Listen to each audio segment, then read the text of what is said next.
doing the automatic shut off again. Probably because it's cold. I don't want to be out here. It's cold. Put that down a bit. Put that over there. Yeah, it's kind of nasty today. Like I say, it feels like a November day. Like it just that really nasty. Nasty, nasty, nasty. What if they're going to start putting metal back there for me?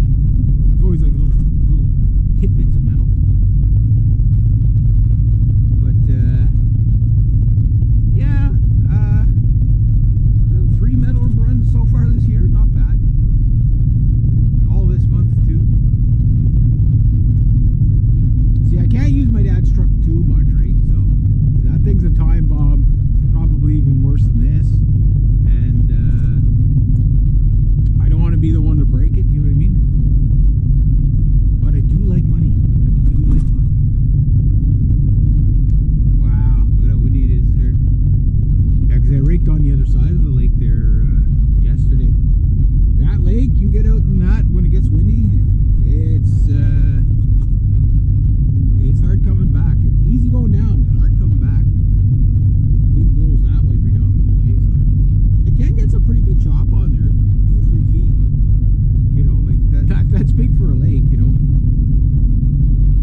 this year, just on a track day. I think that'd be fun. 'Cause I'm starting to really question, you know, about buying sport bikes and stuff like that. Like, I love sport bikes, don't get me wrong, but you know, there's the whole, you can't use the power, you know? Like a 600, a lot of people, oh, 600 could put you in jail for many years. You know what I mean? And the thing is the power's there, you want to use it, you know what I mean? Like, you want to use it, because that's where the bike's fun, right? But it's not safe to do it on the street, and you know, whatever. So I think it makes more sense for me to have a cruiser and a track bike. Like, my goal is to have a cruiser, track bike. There goes a turkey. A cruiser, a track bike, and a drag bike. I think that would be really cool. Anyway, here we go. Time to get to work.